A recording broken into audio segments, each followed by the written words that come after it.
बिहार में जो NEET paper leak हुआ, इस पूरे मामले में अब सुनवाई शुरू हो चुकी है। सुप्रीम कोर्ट में 12 याचिकाएं लगी हैं। आज 12 याचिकाओं पर सुनवाई होनी है। तो नीट पर सुप्रीम कोर्ट में सुनवाई शुरू हो गई है।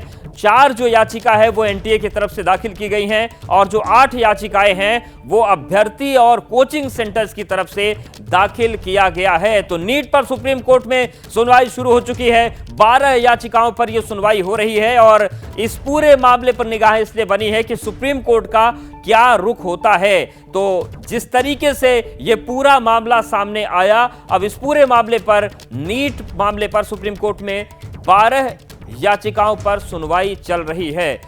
और हमारे साथ हमारे 3 सहयोगी जुड़ गए हैं। अंकित गुप्ता जुड़ गए हैं, प्रकाश हमारे साथ हैं और अभिषेक उपाध्याय भी जुड़ गए हैं। अंकित, सबसे पहले आपके पास आ रहे हैं, इस वक्त क्या चल रहा है सुप्रीम कोर्ट के भीतर? कितना महत्वपूर्ण दिन है आज का?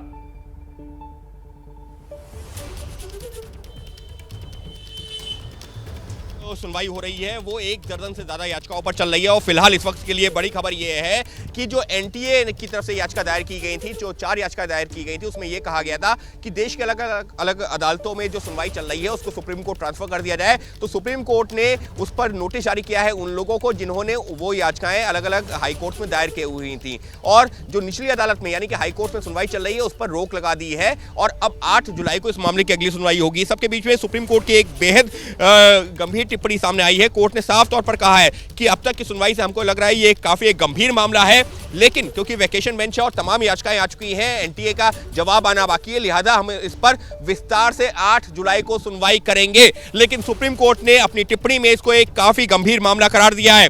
इस सबके बीच में कोर्ट ने फिर से यह कहा है कि लगातार जो हमारे सामने याचिकाएं आ रही हैं उसमें यह एक मांग की जा रही है कि काउंसलिंग पर रोक लगा दी जाए। तो फिलहाल हम काउंसलिंग पर रोक नहीं लगा रहे हैं, लेकिन जो भी फैसला होगा वो 8 जुलाई की सुनवाई के बाद तय होगा। अगर जरूरत पड़ेगी तो उचित कदम उठाए जाएंगे और फिर जो काउंसलिंग को लेकर के जो भी फैसला होगा उसमें तय किया जाएगा।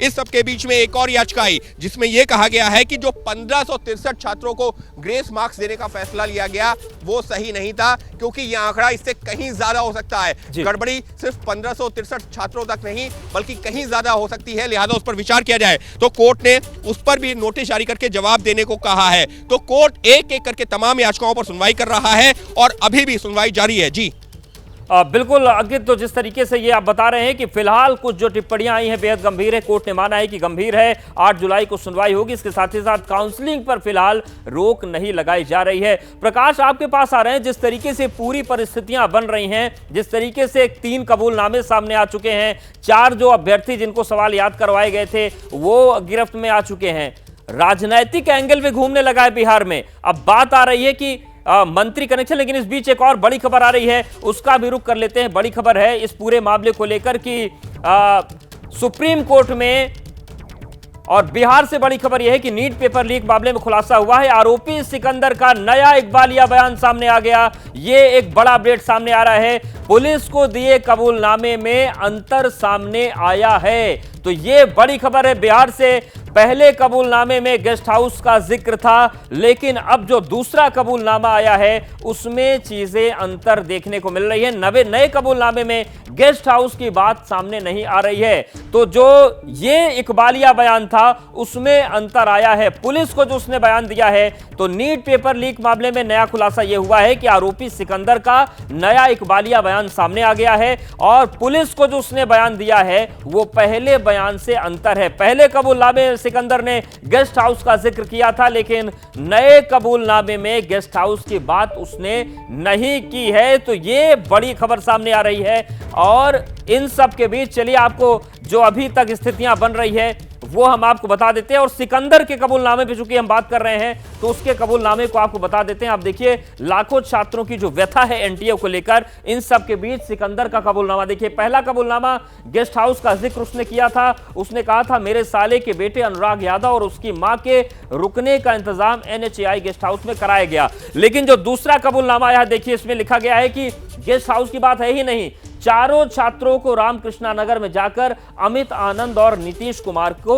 सुपुर्द किया था। तो ये सिकंदर का जो बयान है, ये अंतर आ रहा है। एक तरफ वो कहता है कि एनएचएआई के गेस्ट हाउस में रुकवाया गया था, वहीं दूसरे कबूलनामे में वो कहता है अमित आनंद और नीतीश कुमार को सुपुर्द कर दिया था। नीतीश कुमार भी वो व्यक्ति है जिसने अपना कबूलनामा दिया है। प्रकाश हमारे साथ लगातार बने हुए पटना से।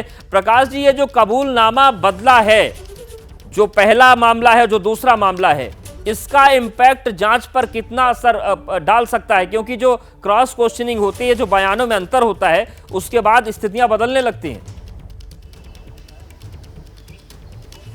देखिए, अपने दर्शकों को अभी हमारे पास जो दस्तावेज है इस पर हम बात करेंगे जो आप सवाल कर रहे हैं, लेकिन इससे भी बड़ी खबर बता देते हैं, और वो ये है कि जहां मैं खड़ा हूं, ये जो EOU जो इकोनॉमिक ऑफेंस डिपार्टमेंट है पटना का, बिहार का आर्थिक अपराध अनुसंधान जो जहां पे होता है, वहां के जो ADG हैं नैयर हसनैन खान, वो दिल्ली पहुंच गए हैं, दिल्ली तलब किए गए हैं, और वहां पर इंतज़ार हो रहा है बुलावे का HRD मिनिस्ट्री से या फिर होम मिनिस्ट्री से।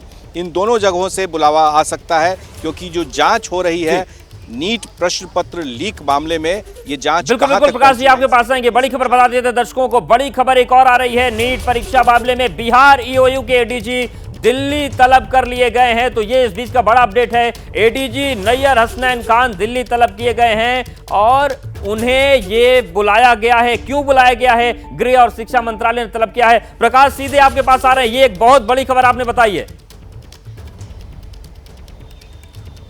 जी बिल्कुल, ये अहम इसलिए है क्योंकि जो UGC नेट के एग्ज़ाम जो कैंसिल किए गए हैं, अब आगे इसकी डेट जारी होगी, लेकिन इसमें यह भी देखा गया था कि प्रश्न पत्र लीक जो बिहार में हुए थे नीट के, उस पर क्या क्या कार्रवाई हो रही है, उसमें कितने साक्ष्य मिले हैं, किस आधार पर कार्रवाई हो रही है, क्योंकि ये बड़ा सवाल बिहार में बना हुआ है कि कैसे बिहार में प्रश्न पत्र लीक हुए, किन बच्चों के पास पहुंचा था, कौन माफिया थे इसमें साथ में शामिल थे, कैसे पैसों की डील हुई थी। तो ये सारे एविडेंसेस के साथ ये तमाम जितने भी इनके पास जांच में अब तक की आई रिपोर्ट है, वो नैयर हसनैन खान लेकर के दिल्ली तलब किए गए हैं, दिल्ली पहुंच गए हैं इनफैक्ट, और दिल्ली में अब इनकी मुलाकात हो सकती है। HRD में जो शिक्षा मंत्री हैं उनसे मुलाकात हो सकती है, उनके अधिकारियों से मुलाकात हो सकती है, इसकी आगे की जानकारी दी जाएगी। ये अहम इसलिए है क्योंकि इसी के आधार पर, देखिए 8 तारीख को सुप्रीम कोर्ट में सुनवाई होनी है, 8 जुलाई को, लेकिन उसके पहले अगर ये सारे मामले साफ हो जाते हैं तो नीट के बारे में सरकार कोई भी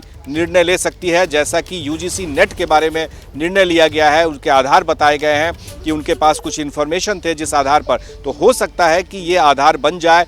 नीट एग्ज़ाम में जिस तरह से प्रश्न पत्र लीक किए गए हैं, और अब सारी जानकारी जो हमारे पास दस्तावेज हैं, ये इसके अलावा जो प्रश्न पत्र जले हुए जो पाए गए थे रामकृष्णा नगर में, जिस स्कूल में उन बच्चों को रखा गया था, प्रश्न पत्र के आंसर शीट रटाए गए थे, वो तमाम साक्ष्य के साथ में ये सारी बातें होंगी। तो आज से लेकर कल तक में शिक्षा विभाग को कोई ना कोई निर्णय लेना ही होगा। जी।